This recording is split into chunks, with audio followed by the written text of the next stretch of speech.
Good morning, Hawaii. Aloha, and welcome to Lucy's Paradise Podcast. I have a really exciting guest. I actually have the overall winner of the Novice B for the Stingrey Classic that just happened this past weekend. I have Brian Hundley. Thank you for joining us. I'm happy to be here. Thank you very much. I just will start with you giving me a little bio about yourself and then how we know each other. I spent 10 years in the Marine Corps, and when I got out of the Marine Corps, I knew that I kind of wanted to do something more like physical fitness based, and so I kind of saw myself doing something that helps other people. And so I know that I wanted to kind of lean more towards physical therapy. And so I went back to school for physical therapy in this past year. And during this time, I was just training, but I didn't have really a goal. And so I started working out at the gym, RIP Fitness. And at the gym, they would see me and they'd be like, "Hey, I think you'd be a good competitor. I think you could try to step on stage." And so I finally obliged, and that's how I kind of got into this whole physique competitor situation. And Nice. during the training, I met all the other bikini competitors at the RIP Fitness, and one of them was Sonia, and I met her as she was going through her training, and I was going through my training, and then the group got a lot closer.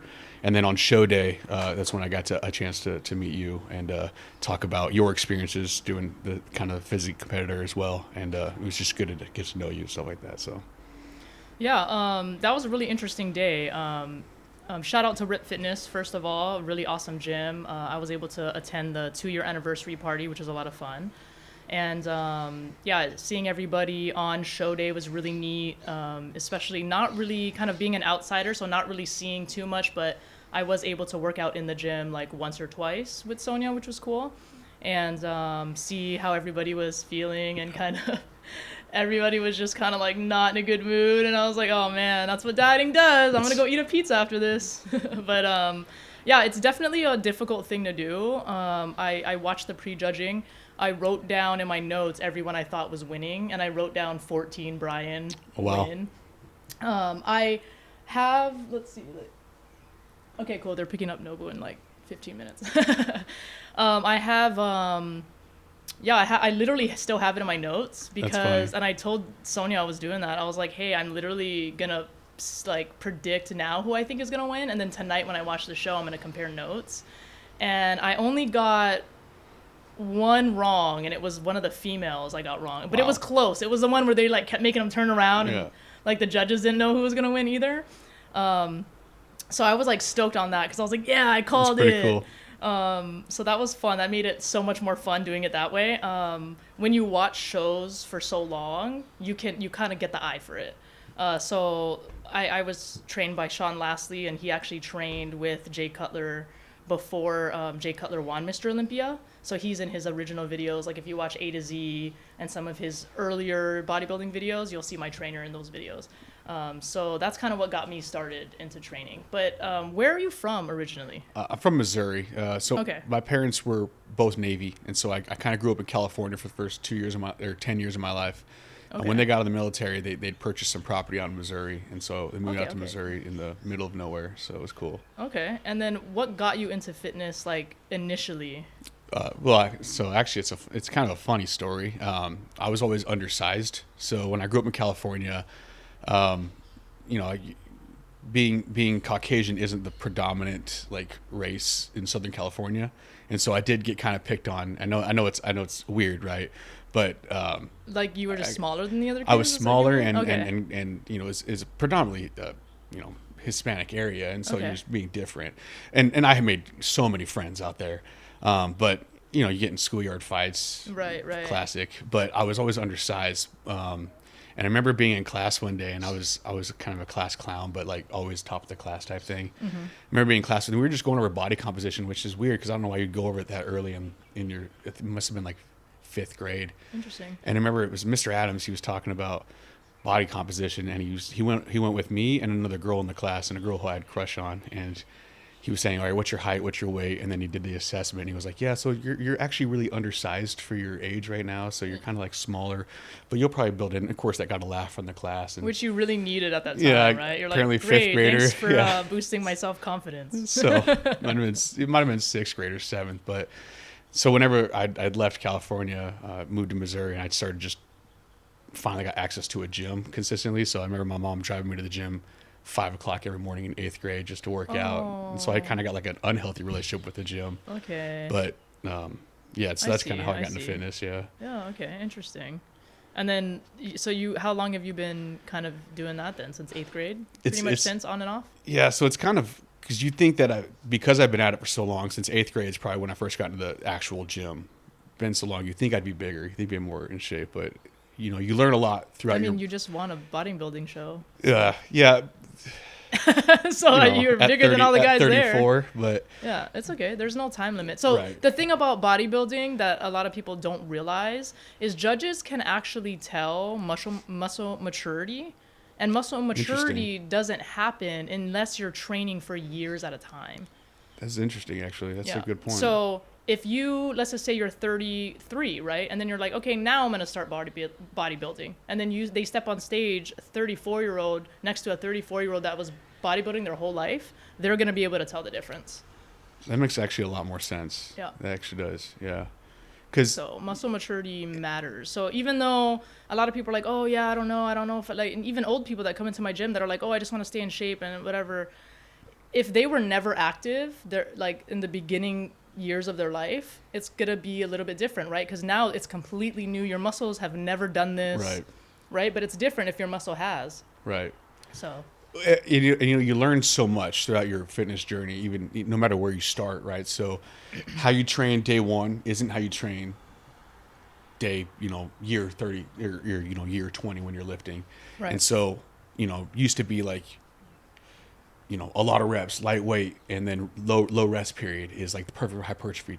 But we've learned, science shows that it's actually not the case, because what you're doing is you're not allowing your muscles to actually fully recover to get to that intensity level on the next set. And so, doing the 10 by 10 with a 30-second rest isn't always conducive to actual hypertrophy. It could just be wasting sets and time. You're still getting a pump, right? You're still moving the muscle. You're putting the mechanical stress on the muscle itself, but my progression of knowledge, learning just from reading, because all that information's out there. It's on YouTube. You just Google it, PubMed, right. NIH. And so if you just take the time to look it up, you can learn how to, and everybody's different, but what works for you. And so my old style of training of just doing volume training without real intensity behind it and shifting that throughout the years, that's really how I've progressed my fitness journey to where I'm at now, and really improve my muscle density and then just my symmetry overall. Right. And then you have said that being doing hybrid athletic stuff is like your interest. I would say hybrid training is probably the most elite form of training, right? I mean, and CrossFitters are really kind of hybrid athletes themselves, but it's very, very kind of niche what they do. Mm-hmm. And I don't want to brand myself as like a CrossFit, even though I do a lot of kind of CrossFit. Right. I prefer more strongman type hit if I was going to do, but when it comes to isolation, or it comes to powerlifting, that's just not my forte. It's not my niche. I am strong and I can isolate. I prefer not to. I like full body composition type work, more comprehensive workouts. That's what I like too. Yeah. I think the thing that kind of always steered me away from CrossFitting and kind of jumping into that world is I don't like being timed doing Olympic lifts. I think that's a real bad recipe for injury. Yes. And I'm very about my biggest goal is body preservation. And to me, that has priority over almost anything I want to do. So I will do different runs, like 5Ks, Spartan races. My next goal is to do triathlons and get to that level. I have no interest in running a marathon. Maybe I'll do it one day, but to me, just doing one thing is extremely boring. But after I did the Triple Crown Brazilian Jiu-Jitsu fight, I did that last month, and then I think my fight was on Saturday, and then on Monday I'm waking up at 4 a.m, and Sonia was like, "What are you doing?" And I was like, "I'm gonna go run the Great Aloha Run." She was like, "What the hell?" She's like, "Right now?" And I'm like, "Yeah, I made a promise to myself." So I left at 5 a.m. and ran 8 miles all down Nimitz. It was crazy. I've never done it. I think one year I did the virtual or whatever. It's not the same thing. You got to do it but I like to do that kind of stuff. Right. It's cool. And doing it with everybody is just an experience. And it's good that you say that, because it's kind of goes back to what my initial what I said is like having that goal. It just sets you on a path to like, this is what I want to try to do, and you go full into that type of training. Yeah. As opposed to kind of coming into the gym with like no real direction, because you get in that groove of just, okay, I got to do chest, triceps, and I got to do 5x5, and you lose the intensity, and you lose the passion for the gym eventually. I have to have the what am I training for figured out first. Exactly. So like for me now currently, like it's either Brazilian, something regarding a Spartan race, a triathlon, or Brazilian Jiu-Jitsu right now, like specifically. And those are the things for me, you know. But it was really cool watching y'all, and I told Sonia, I was like, it almost makes me want to do another show. And she's like, do you? And I'm like, almost. But no. Because it's just so intense. Like, tell them, like, talk about the mental part of it. Because most people don't understand that part. You don't understand that part unless you've done a competition, period. If you're a trainer and you've never done a show, you cannot train people to do shows. I'm saying it. I'm going to say it. And that is so perfectly said.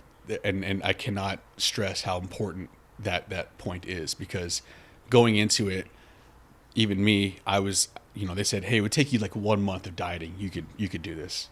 In my mind, I'm like, oh, that means I get to do whatever I want for 2 more months and then diet for 1 month. No, they put me on a diet right away, which was good because my conditioning was on point, and that diet really kickstarted it. But you're right. Like the mental fortitude it takes, the emotional toll, the effect it has on your hormones just from changing your macronutrients that you're getting, all that stuff, it compiles. And if you have other things going on in life, which we all do, it just makes it just compounds, and it makes it worth it, amplifies it. And so when it comes to like the mentality of it, I have I have a passion for lifting, I have a passion for fitness.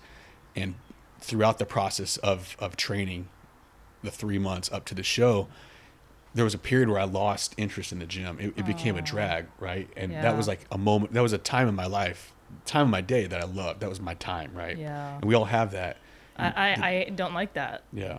Because that's like my place, And it became like, oh man, I got to go to the gym again today. And what's the point? What am I really doing? I'm not gaining, because you're such in a calorie deficit that you're not gaining. You're just putting the mechanical stress on the muscle to keep them kind of like still activated. Mm-hmm. So like all the, the protein you're eating is able to repair something and keep them. Right. And it, it worked. Like I look good on stage, but I'm glad that I got the passion back for the gym right away. Good, I know a lot of people that take weeks to recover. I know a buddy of mine that I'm talking to right now says he's still trying to find that. He doesn't have the direction and passion anymore. He lost a lot of it. And a lot of that can come from your interaction with your coach, with your gym.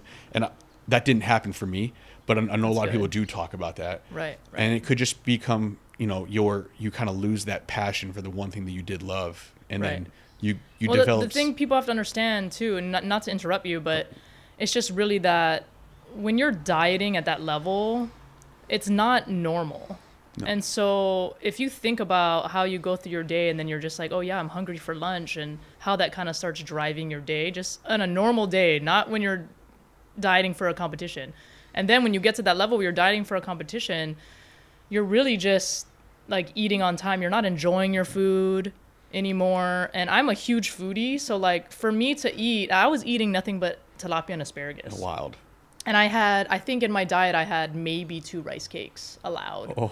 It was rough. I was doing, like I told you, I was doing an hour of cardio a day. I was biking like 18 miles a day, and it was rough. And the crazy part about that is knowing, how many carbs our body uses glucose primarily as a primary oxygen, as primary energy source. And so carbs is our primary source of glucose.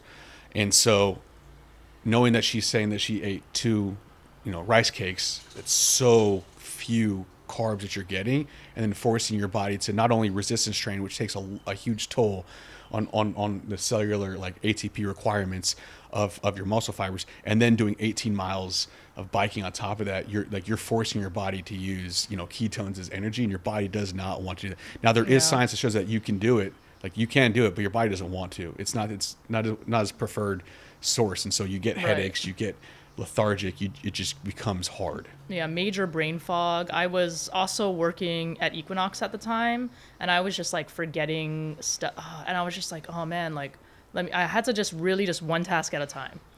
Like I felt like Dora from Finding Nemo, like or something. So it wasn't easy, and that's the part. That is why I say that if you're a trainer and you've never done a competition, and somebody comes up to you and they want you to train them for a competition, you have to say no, because you are not qualified to train them, because you don't know what it's like to be that hungry and be living your life day to day. And half these people are juggling kids and a husband and household and jobs, and everyone has different jobs too, which I was lucky. I worked in a gym, so I got to wake up, go straight to the gym, work out, and then shower and go to work. And people hold you accountable at that type of a job. They saw me every morning, 5 o'clock, first person in the gym every single day. And if you don't have that, if you're working at just like a school teacher or something like that, no one's holding you accountable. It's on you. Yeah. And if you're working a strenuous job, it's like bodybuilding is not for you. Well, it might be if you're that kind of person, but if you're working, it depends on your job. If you're working like military guys, I know a lot of military guys that do it. I know from my experience in the military, I don't know how they did it, because my job was strenuous. There's no way. It was physical, and I had no energy when I was training. And I'm a full-time student, and I was having trouble sitting down and focusing on just reading a book. And so when I'd read this book, that's crazy. Yeah, I can't believe you're in school doing that too. It would just, I would, just like you said, the brain fog would be in, I'd read it, and then it would just be out of my head right away, and I just could not. And you get so frustrated because you can't comprehend what you're reading. And it would just amplify your anger and your frustration. And then all you could focus on, like, when do I get to eat next? When do I get to eat next? So you mentioned that your wife actually wasn't here, but who do you think, like, really experienced your moods the most then? Like my friends? Animals. I think my animals are pretty terrified of me. No. It was like the Hulk when you came home? I was. And it was bad. So I was at the house alone, and I was able to isolate myself for better, for worse. Yeah. Better for everybody else, probably not good for me, but I wasn't exposed to the temptation. So my wife did 2 bikini shows. I had just gotten back from a deployment towards the end of her second one, and she was on prep. And when you get back from the Middle East, you just want to eat anything and everything. You want to eat Taco Bell, Burger King, Pizza. Well, like you just said, if you've never done it before, you don't understand the pain that someone's going through. And so she's on prep. And I remember I'd be at work and I'd be coming home late and I'd have to get a workout in still. And I remember asking her, "Hey, babe, can you pick up some Taco Bell for me?" Being the loving wife that she is, she would do it. I could tell you right now, in the reverse, I don't know if I could. Yeah. Because in my first 3 weeks of prep, when I lost, like, I think I lost 13 pounds. I was definitely messing with Sonia a little bit. Were you? Yeah. That's so evil. But I was like, it'll make you stronger. Don't worry. And I was just like, that's so evil. It was pretty mean, but she's stronger for it. Yeah, right. We tell ourselves that. But well, for me, it was a little hard. I was living with my sister at the time in the Bay Area, and she would make, like, I remember this one morning, she made like those Cinnabon things. Oh no. And I walk into the kitchen, like the whole place smells like it, and those smell so good. And then she goes, and like realized like she couldn't offer it to me, so she goes, "Oh," and I was like, "No worries, you're good." And I just like grab my stuff and I like get my butt on the bus or whatever to go to the gym, and I'm just like, and sad. That's the big one. Is like a lot of people that I talk to that ask me like, "Hey, how do you diet?" I was lucky in the sense that it was just me at the house. Yeah. So my fridge had egg whites. Right. It had a container full of cooked chicken and a container full of cooked beef. And then the thing that gets you is Instagram. Oh. Because then you scroll and you're like, no. It knows. I quit. It knows. I quit seeing like everything else I was seeing on Instagram before that somehow just went away when I hit like on one recipe. And then it was just like, okay, bet, we know what you want to see now. Yeah. And it's all you see. You can't like any of the things you're craving. What did you crave? I'm curious. Peanut butter. It was peanut butter. It was, and I never realized how much I love peanut butter. That's all I could think about was peanut butter. Yeah. You know what was weird? I was craving anything white chocolate, which was weird because I don't even really eat white chocolate. It's funny. But what I did, and Sonia said she could never do this, is next to my bed I had this little like, it was like a bookshelf thing, and it had like a little like drawer thing that you could like open, right? But it was like see-through, so you could see through it. Anything I craved, I bought it and I put it in there. No and I just put it in. I just collected all these things that I wanted, and I just put it in there until the end of my show. And she said there's no way she could have done that, and I was like, no, I knew I wasn't gonna eat it. And my trainer, I told him that, and he was like, yo, that's crazy. It's playing with fire. It is, but I know I have enough self-control and mental discipline that I know that when I make a promise to myself, I don't break it. So like to me, I was like, no, I want to be able to like see it. Like that's my goal. You know what I mean? See, and then the day of, I ate all of it. that is amazing. And having just gone through it, that is such amazing mental fortitude, because knowing that I had food in the pantry, even at the beginning of prep, I could not stop myself from eating it. I would break my diet constantly. Now, I wouldn't like break my diet and eat like a burger or anything like that. Right. I would eat just more of what I was already allowed to have. And so what I had to do was actually put stuff, either throw it away, or I had to put it in the freezer so where it was not immediately accessible. So I put peanut butter in the freezer. I put everything because I'd have to actively thaw it out to eat it.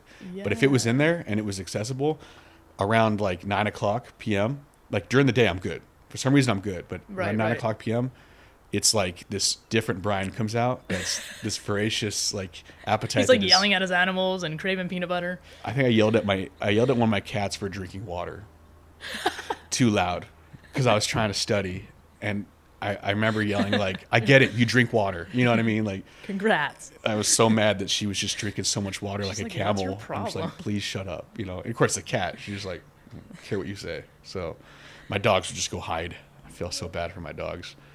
Oh, and I loved them to death, you know, but there was times that they know you were going through it. I don't think they did. I think they just like sensed like, oh, he's in a bad mood, which was like 99% of the time. That's crazy. So, that's funny. It's pretty awful.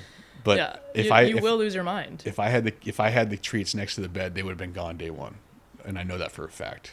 Dang. I don't have that. I learned that about myself. I'm very weak when it comes to impulse control. Very weak. I think that's the best part and the best reason to do a show is to learn about yourself.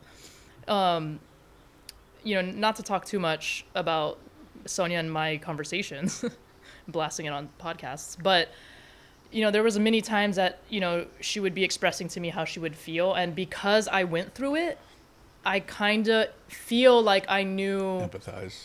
Yeah, and I feel like that helped me understand like really what to say. And I tried to be like, hey, like the finish line is this close, like you're almost there. And I'm like, just think of one thing at a time. Like just focus on that one training, focus on going to sleep, like enjoy the little things, like taking a shower now. You know what I mean? And that's the stuff that it does matter, because when you're so messed up mentally from dieting this hard, you really are enjoying that stupid rice cake. You know, you're like, all right. It becomes the highlight of your day. And so it can't be like, I know it sounds, people may be watching this, they don't really understand what that really means. Because I didn't, you know, I spent 33 years just eating what I want and training how I wanted. You can't comprehend that level of pain that one, you know, light at the end of the tunnel of like, I get this, you know, beef and egg meal at the end of my day, and that's the only time I get ground beef. Otherwise I eat chicken, and that is the highlight of your day. And that dopamine hit you get whenever you like, I finally get to eat it. Yeah. And then that crash you get when like you finish that meal and you know that was your last meal of the day, and it's 8 o'clock, 9 o'clock, and if you're just crushed, like you're eating it so slow because you just want it to last. I think if anyone wants to know a little bit of what it's like, watch Naked and Afraid, because that's the only thing that is similar to that experience is the people on that show that are like starving, and then they have to go hunt their own food, and then by the time they get food, it's like 4 days later. That's the only way to really understand, because then they're just eating whatever to put in their body. You get to see it live, how they're dealing with it, because at least we actually got food every day. Like we had a set amount of macros and calories we're hitting every day. Right. Those people are eating nothing. Yeah, they're getting whatever they can get. So let's talk about. I want to before Nobu gets picked up. I kind of want to go over what you mentioned about absolute need for support from friends, family. Yeah, pretty much. Who do you think was your biggest support during your prep? So I was alone at the house, but I was posting online quite a bit, and people would just reach out, and that support is what you kind of need, because it's so easy to just break your diet, and you're just like, well, what's one day? What's one day? No one's gonna know if I eat this one day. Having just that online support, or people call you, your friends text you, hey man, you're doing so well. You look great, you know, keep pushing. that is the support that you need. And so, my wife was supporting me from Oregon. Actually, my best friend, he was there for the first month, and then he shipped off to the Army for the last 2 months. But his support in the beginning, because he was actually abiding by my diet as well. He'd have his Taco Bell Tuesdays, but he would keep that away. I love that. Yeah. But he would, for the most part, he'd eat clean too. So we'd both be making chicken and beef and rice, and that helped a lot. And so that social support that you really need is like you cannot do it alone. Right. And if you try to, you can't talk in absolutes, right? But chances are you're going to fail. You need that support from loved ones, and not a cold shoulder. You don't need to go up to somebody and be like, hey man, babe, I'm really struggling with this diet. Someone's like, you're fine. Like, just get over it. That's like because they're in an emotional state that is almost uncontrollable, that they need the right words, and only loved ones and close friends know what those right words are. Yeah. And so that when I say the social support you need, that is the kind of what I'm talking about. Right. So, well, I think it's like always best to validate someone's feelings, exactly. even if you don't understand them. But, so your wife wasn't able to go to your show then? No, so she's here now for about 5 days, but so her mom's sick and she had to go home, and she couldn't find somebody to take care of her mom while she was during my show. And it's okay because she can only stay for a short amount of time, and if she'd come to my show, I wouldn't be able to enjoy food and be able to enjoy hanging out very much because I was a zombie the last week. Right. It was good just to exist by myself and just be me, because it wasn't me, right? It was like a shell of me. Yeah. So it was good she didn't have to see that. Yeah, that's true. Because I got to, I think, 4.6% body fat is the lowest I got. Wow. And when I got there, we talked about, I was sleeping maybe 3 hours a night. Yeah. Tossing and turning, constantly on my phone, because it was the only thing I could do to keep my mind from thinking about food. Right, and then of course you jump on Instagram, then it's all food. That's what I'm saying. Yeah, you like that one cake. Yeah. The little cute SpongeBob designed cake or something, and then all of a sudden cake. It's all they're sending you. High protein cake. I cheated one time during my prep. One time. When you say cheat, what do you mean? Like a whole meal or? No, I had a pecan pie, and I get so I'm like the most honest person on the planet, and like I get extremely guilty. I can't even like lie to myself because I'll be like guilty about it. So, and I love to live that way because it's just so much easier. Like when I don't have to remember lies, it's just easier, Yeah.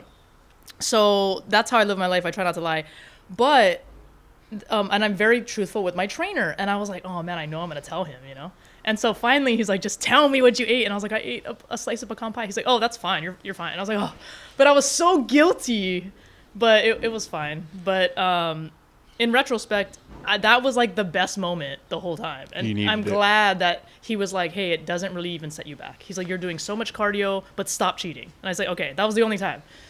But yeah, that was it. They say your body has like a built-in buffer, right? So it's not like just breaking your diet one day is just going to ruin. Yeah, we gotta pause it. I gotta.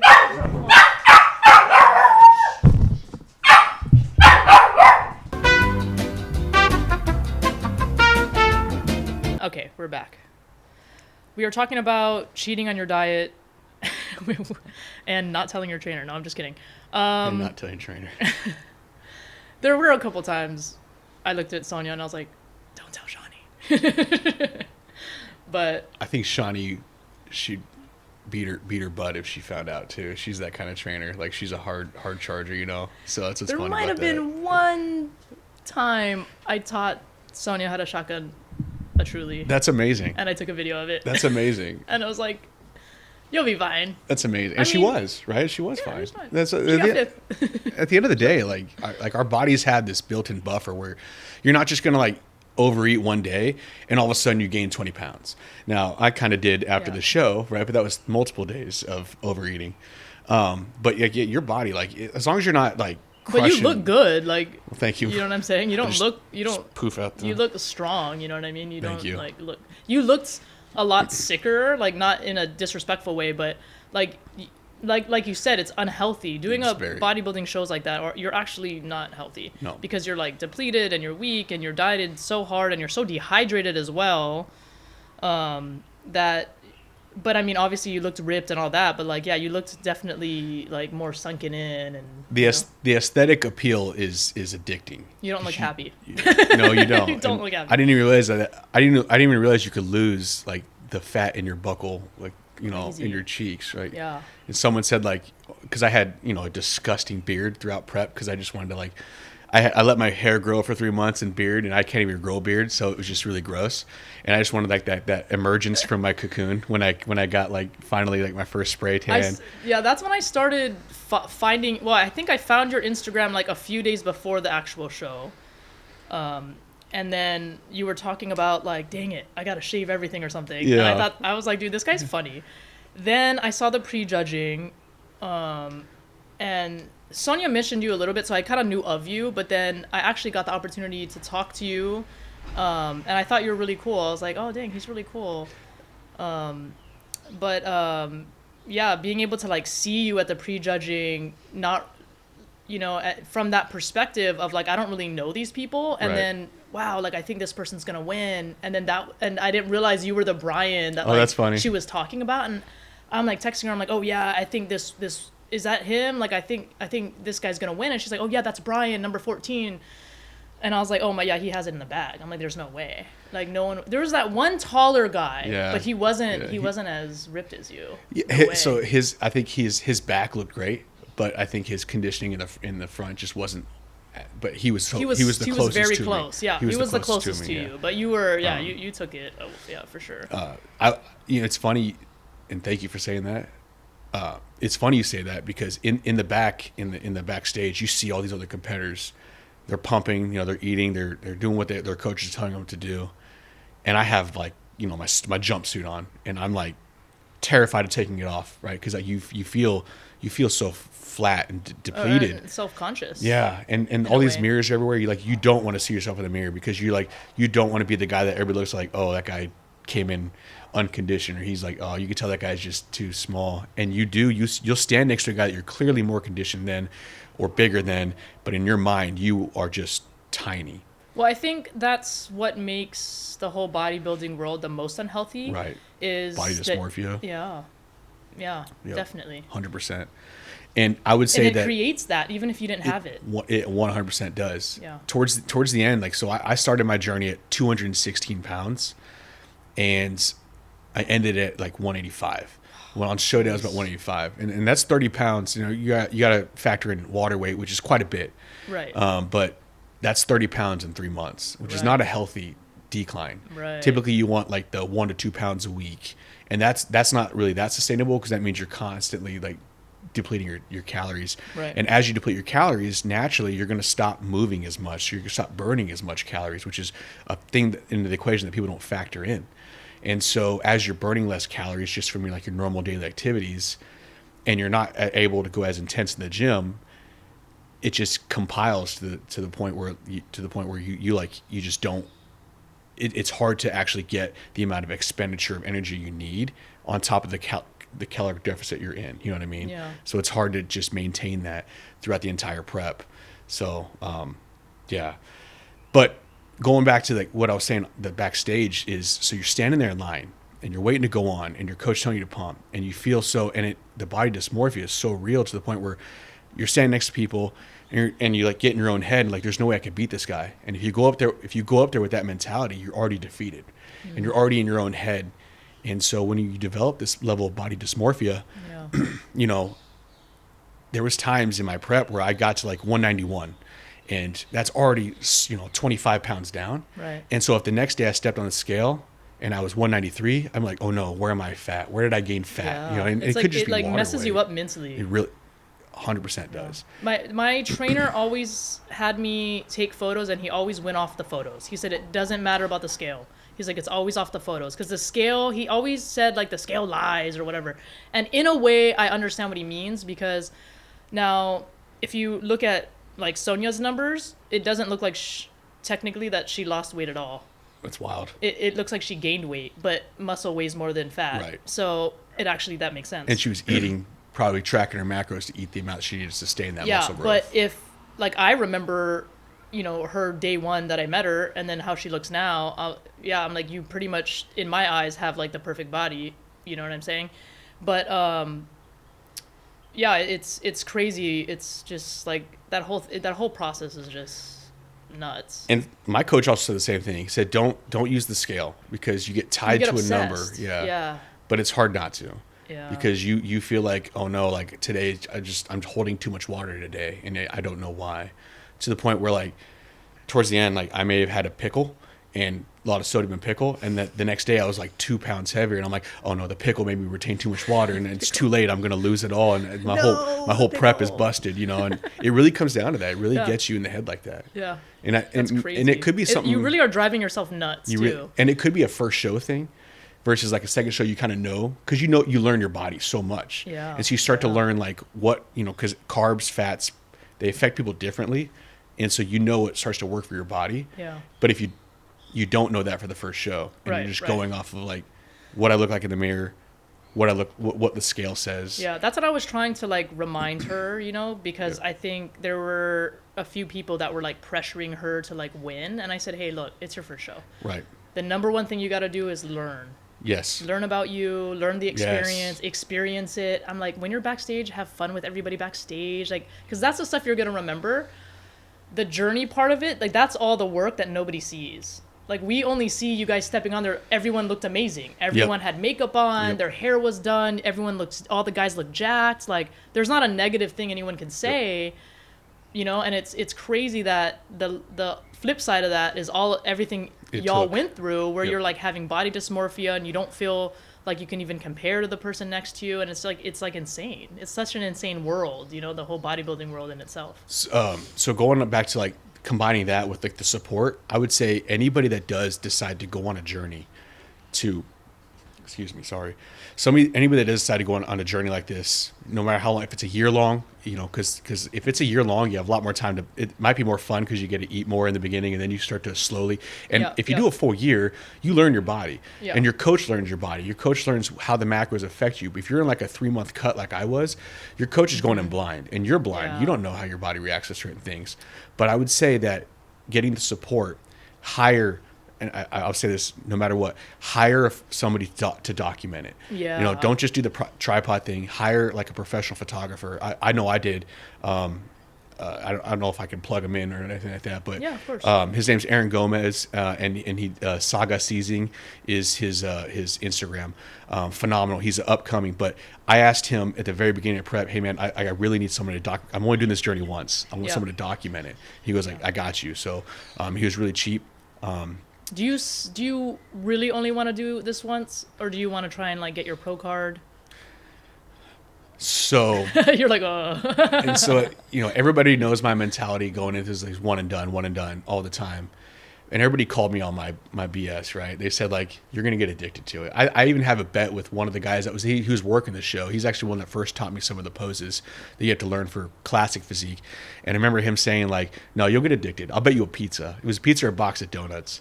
And so in his mind, he owes me a box of donuts, but I need to be honest with him saying like, I'm not ruling it out, because that adrenaline and dopamine hit you get from stepping on stage and showing off all that hard work and grit and grind that you went through, that suffering that you went through, and showing it off and finally getting recognized for it, it's hard to actually put in words. It's like, it's bittersweet.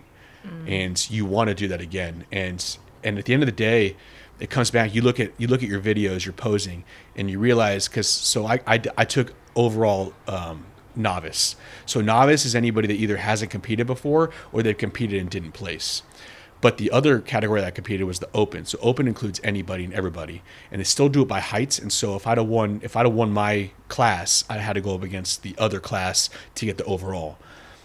The guy that beat me, like, you look at my conditioning next to his, and I could pull up the videos. My conditioning was better, and everybody knew it was better. When you're on stage, you don't feel that way, but it was. He was just massive. He was a large man. And he came in really conditioned too, but side by side, at least in the morning show, because morning versus the night is different. Right. At least in the morning show, the pre-judging and the most important judging happens. I was more conditioned, but his posing was better, and his stage presence was better, and his confidence was better. And had I just been able to convince myself. Did he do a show before, probably? Yeah, so I didn't talk to him, but he's a guy that's done a couple of shows before. Okay, that makes sense. But had I come in a little more confident in my own abilities and my own conditioning and my posing, I think I could have, because I was center for a while there, and then they moved me from the center into the second place position. Now, when you're on stage, you kind of lose stage awareness. Maybe I just did, nobody else did, but I did. And so you don't realize you're in the middle when you're in the middle to kind of like put up that extra effort. In my mind, they were moving me farther away from the middle, so I'm like, oh no, like I'm losing it, you know. But I was now I'm in the second place position, and now I'm doing kind of a pose off. They make us do our mandatories, and he was just so much more. Yeah, they're doing that on purpose. They're to align they the are best. comparing, Yep. and then they're moving around, and then if it looks off, then they'll move you back because they want to double check who's fourth, third. You know what I mean in their mind. So they're gonna move you around like that. And but it's good because I can tell who they think is first and second. Right. You know what I'm saying? So for me, watching them do that, I was like, oh dang, like who do they think is gonna win? You know? Yep. That was interesting. And so if I'd have gone back to like looking at it, I know what poses I needed to work on, and one of them, you know, it's my own fault because you do your favorite classic.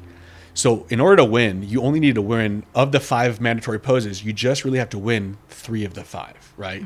In order to get kind of in the first place, from my understanding, my basic understanding. Right. And so I never talked to the judges. I don't know how many of the poses, if any, I won against this guy, but I know that the very last one, the classic, your favorite classic, I went with the teacup pose, and I couldn't get my lat to pop out. And a part of it was like, because you get oiled up, and so you slip. And they say dig your thumb in, but your thumb's slippery too. So I couldn't get my lat to pop, and I'm leaning too hard. Well, this dude, he knew what he was doing. He dropped down to a kneeling, and he's a big man. He's already tall. I'm like 5'10". I was 5'11" for the record, but apparently I shrunk an inch. They said that happens. It was a diet. They said that happens when you get depleted. I'm like, my bones got smaller. But so he dropped down into a full like kneeling across from me, like straight up confident, and he went with the crucifix. And he's a wide man, and so it's all about occupying space for bodybuilding, and he occupied so much space. And with his arms and his size, when he went with that crucifix pose, he was able to occupy all of my space. And you could look at it and you're just like, oh, smart, good on that guy. He you know, and being a first time, I just went with what I knew, and not only did I mess up my pose, he did such a dominant pose to me that it kind of solidified in the judges' minds who was going to win that. Which is fine, but it's funny looking back on it, and then when you go back to like, would you do it again?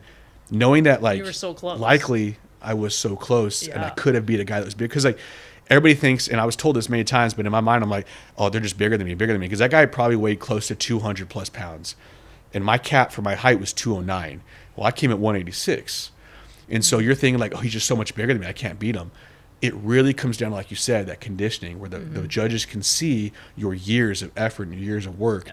And coming in that conditioned, put me every show is different too. Like what the judges look for. Yeah, year to year, like it's hard because like what they are looking for this year, you know what I'm saying? Like the guy who won or whatever.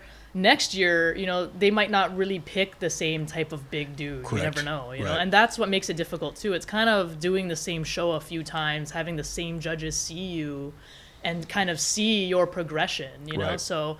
The second time you come on stage, let's just say you did the same show and they saw you doing maybe the pose that he did and doing the same thing to somebody else, they might choose you. You know what I'm saying? Even though like, I don't know. There's a lot of politics in it. Hawaii is also very different the way that they run shows. I did a show in California. Every single girl doing bikini in California has fake boobs. Yeah, I don't have fake boobs. How many people did you go up against in California? I think there was like 20 or 30 girls. Goodness. It was insane. Yeah. Well, what ended up happening to me, thank God my brother's a fashion designer. My bikini broke 30 minutes before I was supposed to go on stage. So technically, my bikini wasn't on like properly. It was like too low. So I pretty much got disqualified, pretty much. Like docked. Like you get docked really bad. Not disqualified, but like I'm pretty much out of the running. You know what I'm saying? Because that's something that like you have to get right no matter what. Wasn't really my fault. My whole goal was to get on stage. If I didn't wear it like that and get on stage, I would have never gone on stage. So I just did it. I said, F it. I'm not here to win. I'm just going to go on stage. I did it. I'm fine with that. It is what it is. That's what happened. I can't change it. I definitely had a crazier six-pack than like 90% of those girls. 100%. The girls that won or got like top 5, their glutes were like really great. That's probably my weakest point. And it's not a big deal. I'm not trying to be like, I don't think I'm ever gonna like go pro in bikini or anything like that. So it's all good. Like, it's a very hard category to go pro in too. I just did it for the experience. I did it to learn about myself. I did it to really just see if I could do it, you know, and I accomplished that. That's it. And the fact that I almost didn't go on stage, that almost messed me up mentally. I was like freaking out.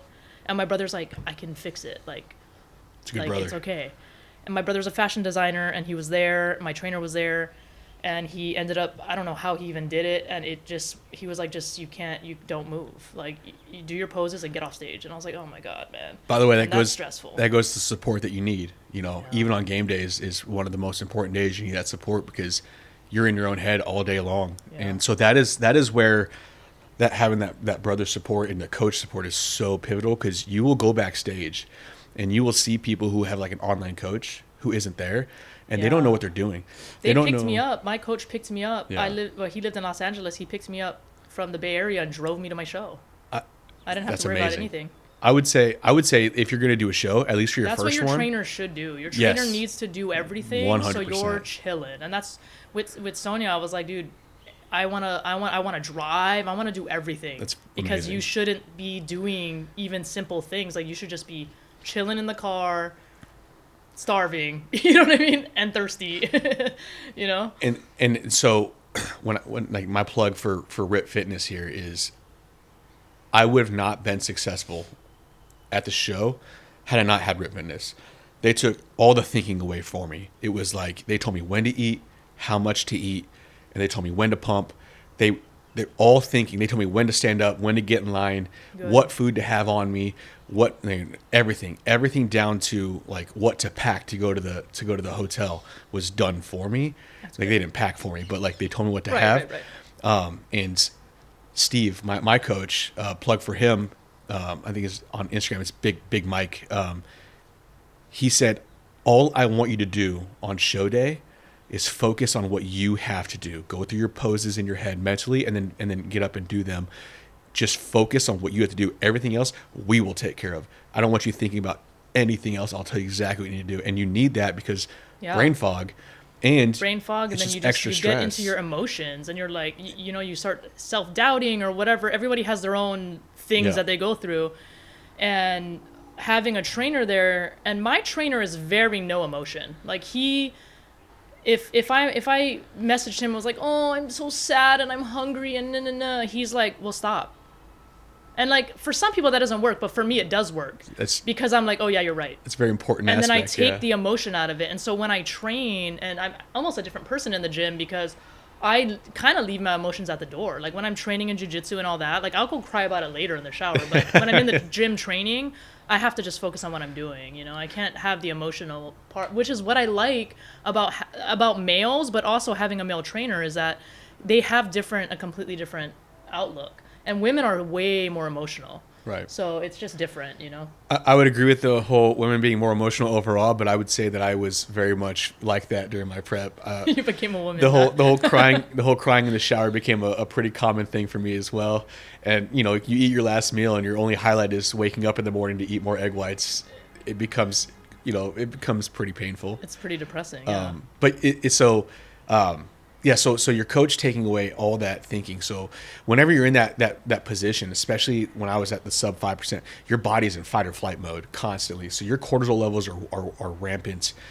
And the only way to actually calm them down is to actually, kind of meditate and get out of your head and just focus on what you need to focus on, and then let everybody else do what they need to do. And so you'll see people in the corner by themselves on their phone with their coach saying, you don't know what conversation they're having, but it's typically going to be like, what do I do next? When do I pump? When do I eat? Everybody else is pumping. Should I be pumping right now? And I'll tell you, Rip Fitness was like, no, I don't want you pumping yet. You're going to see other people doing it. Don't do it yet. You're going to do it too early. You're going to pump too early. You're going to lose your vascularity, blah, blah, blah. You're going to be, and there was a guy that was pumping backstage, one of my competitors. And the first time we went on stage, was the most important part when you go on stage, is that prejudging is when they really decide who the winner is already. Right. It is possible to overtake it if it's close, but if it's not particularly close, like, that's it. You're solidified your place. And I remember a guy talking in the back. He was in the novice, and the open with me, and he was saying like, shoot, I wish I didn't pump so much, because when I was out there, I kind of lost the feeling of my bicep. It was too pumped, and so I couldn't get the flex. And it's true, because you're depleted of water and nutrients, and so it's so taxing to flex that if you have it too pumped, it is hard to hold it. And if it's too pumped, you can't see the striations as well either. So it is important. Were you able to have like any type of sugar before you went on stage too? Yeah, like jelly or something. I don't know what we're allowed to have, but I know my coach was there with a small handful of Skittles and like a quick shot of wine to kind of help with that, because you can't have water. Like you're water free all day. I think for lunch I got a little bit, like probably. I was wondering. I was like, what did you get sugar-wise to eat? I don't even know what Sonia ate. Every 2 hours, I was allotted, and I think I documented this on my Instagram too. Just because, like, update, I get a rice cake with peanut butter and jelly, because like peanut butter was my craving. Life is good, and because I haven't had peanut butter in months. And I mean, to my coach, I hadn't had peanut butter in months. I was having some peanut butter on the side, but for the most part, I wasn't having it. Yeah, you cheated. It was actually almond butter, so I could say I didn't have peanut butter. I'm gonna tell your wife he's a cheater, but only on his diet. Yeah, there you go. But yeah, so I was having every 2 hours, and then there'd be some hours he'd be like, okay, only potatoes, and that'd be like, my heart. And it was like, air fried dry potatoes, no seasoning. But you got to get the carbs in. So that was the simple sugars, and the complex sugars I was getting was the rice cake. And I think all the girls were mad because they were told to have like the sea salt one, and they saw me with like the apple cinnamon. And it's the little things. And the caramel. You're like, you get because one's 35 calories, mine's 50 calories, and I'm like, there's like, you're like eating in front of them, and they're like, shut up, that's not good. I asked them if they wanted me to go away to eat, but I don't know where I'd go, because it's just I would make my friends like eat chocolate and like blow the air in my face. Oh, just to get the smell. I was obsessed. Yeah. You play with fire. I could not. If they did that, I'd want to fight them. Yeah. I'll tell you, one of the trainers. So one of the other. Then I just like tell myself I'm having it. That's good. I remember I was at the gym and I was finishing up one of my blasé workouts, because you're just in a zone where like, okay, I have to do this movement. But I have no energy, but I have to do it anyways. And it's like end of the day. And I remember I was finishing up my workout, and one of the bikini girls was starting hers, and you could just see it on her face. She wasn't having it that day, which is most days. And her trainer, I won't mention names, you got to get your own food in because you're on your own diet. He was crushing a breakfast sandwich like right behind her on the leg press. Oh, that's hilarious. And I could see it on her face. And I stood up, I'm like, my brother in Christ, like that is the meanest thing you could possibly do to somebody, is to eat somebody who's in an extreme calorie deficit and eat one of the most delicious things God has put on this earth. The air, like a whiff of air comes by and she just like while you're doing leg press. I'm like, I'd have tried to fight you. I'd have lost because I was so depleted. And I'd have thrown a swing that had gone like this, but I would have tried to fight you if you were my trainer. Like I would have tried it. And I would try to grab your burger, And I tell everybody at the gyms, I keep receipts, because like they were crushing burgers and fried chicken and cookies at the gym. They're messing with you. They were. They're making y'all mentally. I keep receipts, so enhancing your mental fortitude. I see you see it that way. I see they were breaking me, and that's what I say. I turned into a completely different Brian. Usually I'm emotionless and I don't have emotions. I turn into a guy that has excessive emotions, and I'm like, I don't like this me. I was like PMSing for 3 months, and I try to say like I understand what it's like, but my wife won't let me. She's like, no, you still don't, Yeah, so, you don't. Yeah, you don't know the cramp pain, but right. You kind of I mean, guys can PMS. That's possible. Mentally, we do. Yeah. And your hormones are in such a state of flux that it's hard to get a cap on it, and it's all comes down to your diet, and that's why getting to know yourself in that first show, knowing how certain foods affect you and how certain calories, macronutrients, how they affect you, because how fats affect some people might affect another person the way carbs affect them, and then you just switch the two, right? So you eat more carbs instead of fats to get, because there's people, I talked to a guy one time saying like they were carving me up, which I learned what that meant, right? Which is pretty cool. But they were carving me up between the meals, and I wasn't filling out. And so my coach said maybe it's fats, and he just started making me like eat like spoonfuls of peanut butter. Yeah. Well, the thing about that is like you're doing it with no water, so you're just trying to dry swallow peanut butter. That's not good. But he said like once that happened, I filled up, and like that's just how fats affect me versus carbs, and everybody's different. You have to learn that about yourself to be successful. And that's the whole trial and error. Even on show day, like it becomes trial and error. And that's the some girls part. When I was doing my show, they did multiple shows, And so, like, I was like, why are they having Snickers bars? Like, I've never seen that. And my coach was like, yeah, because they've done multiple shows. So, like, they're at that level where they're having something different than me. And I was like, oh, wow, interesting. Okay. I was having, like, grape jelly, like, something random. I don't even remember. It's actually so funny you say that because I was there for my wife's second show. And I remember being in the hotel room between the prejudging and night. And I remember her being like, because I still feel so awful because she prepped her own stuff. I didn't even help her even a little bit. I was so focused on me getting back to being a human being after coming back from deployment. And I didn't realize what she was going through. But she packed, extra sheets. I know now. Extra sheets for the spray tan so you put on the bed. She packed her clothes, her own robe, and her food that she was allowed to have. And her coach had her eating, like, I kid you not. I remember weighing out her like broccoli and chicken, and I had a food scale and I had her prepared food, and I remember weighing out broccoli, and it was like I forget the amount, but it was like one piece of broccoli. I put it on there, and it went immediately over what she was allowed to have. And I'm like, uh-oh. So I had to like break it, and then it was still over, and I'm like, you're like, no way. So I'm like breaking it, and it finally got to, I'm like, and the chicken too, and I'm, babe, is this correct? And she was like, yes. And I'm like, I don't think your body's gonna know if you eat this or not. This is like, you could breathe and probably get more nutrients than this. It was like, that's crazy. But my coach had me eating sushi and rice between meals. And if you talk to like the elite competitors, you talk to like the higher, they're having you crush carbs. Not they take away protein. Protein bloats you, and protein, they don't want that. Carbs, because your body's so depleted. You deplete all your glycogen stores in your skeletal muscle, your liver. It's like crazy, like it's like experiments with your body, really. And once you start actually carbing up, you do fill out. You do. So you'll see a definite difference in somebody in the morning and the evening show who carved out perfectly, too little, or too much.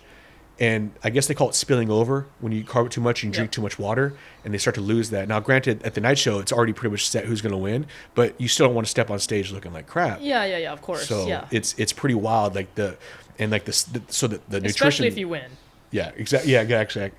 So the nutritional science there is stuff that I want to learn, and I know it's a long path because it's so different than like training and eating for what you're training for versus bodybuilding specific nutrition, especially that last week and especially a game day. It's totally different, and it's just like competition it's a whole nother world. Totally doing different. That.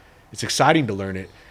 But it's so much. There's a lot of different things that go into it. And to be a true coach, like you said repeatedly, is you had to have done it before and know what works. Yeah. One, you know how to talk to that person, and two, you know exactly like you have to eat this or you cannot drink this. So it's so pivotal.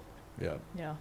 Well, we're gonna end this podcast. We're gonna go ahead and create a part 2 because we have a lot of things to talk about. If you want to live a nice, happy life, don't do a competition. Duh. If you want to be a legend and try it, go ahead and do a show. Try it. I think especially if you want to be a trainer, I think it's something that you should do. Thank you guys for watching Lucy's Paradise Podcast.